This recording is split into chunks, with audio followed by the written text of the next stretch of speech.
My name is Brigitta van Tussenbroek. I'm Dutch, but I work in Mexico and I mainly work in the Mexican Caribbean. There's this paradigm that seagrasses, there is no really animal interaction in seagrass reproduction, for example. And we found various ways that animals can interact with seagrass reproduction. Some of them because they eat the flowers, for example, etc.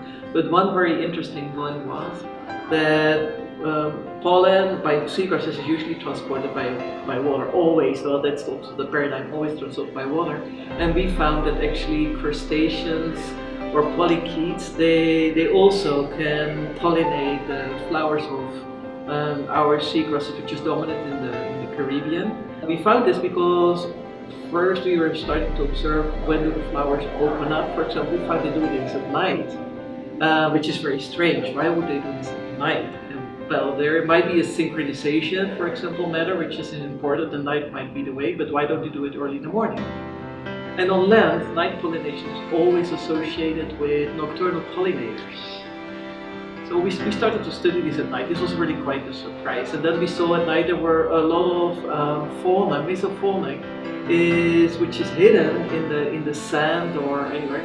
It's just crawling around the seagrasses. If you dive at night in seagrass beds, it's so completely different because there are all these animals crawling around. And then we observed these flowers, and the animals were actually visiting the flowers. And we were really starting to film this at the macro, and we saw they were eating the pollen. And then we were thinking, well, they might pollinate them. So then we started first to observe this, that they visited the flowers, they were eating the pollen, and then we did a series of experiments.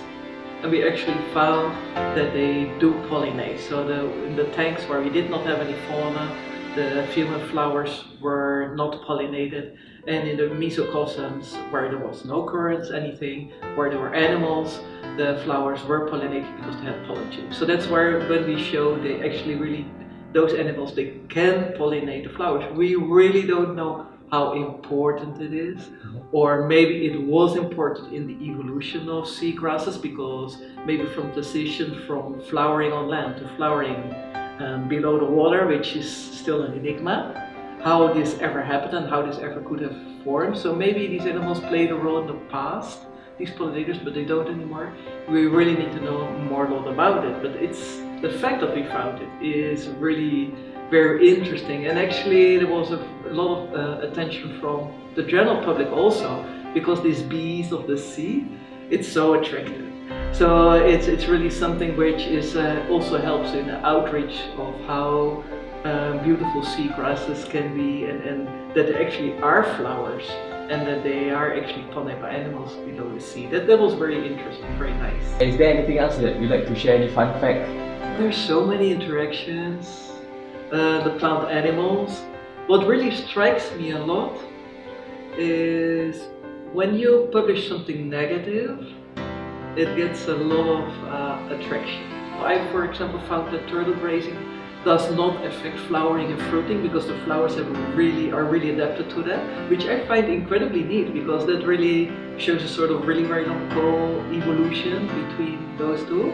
Because otherwise, for example, turtles really graze turtle grass. So they really graze them, but they don't really affect the reproductive efficiency at all, which is really something very nice and very interesting. But I think it hasn't caught the attention of the people. If I think had found, for example, that they do affect them, I think they were already cited a lot of times. Turtles affect the sexual reproduction of seagrass or stick, and that they don't, and people don't bother about it. So that's something I really found very striking, and it's something I think we really should put more attention to.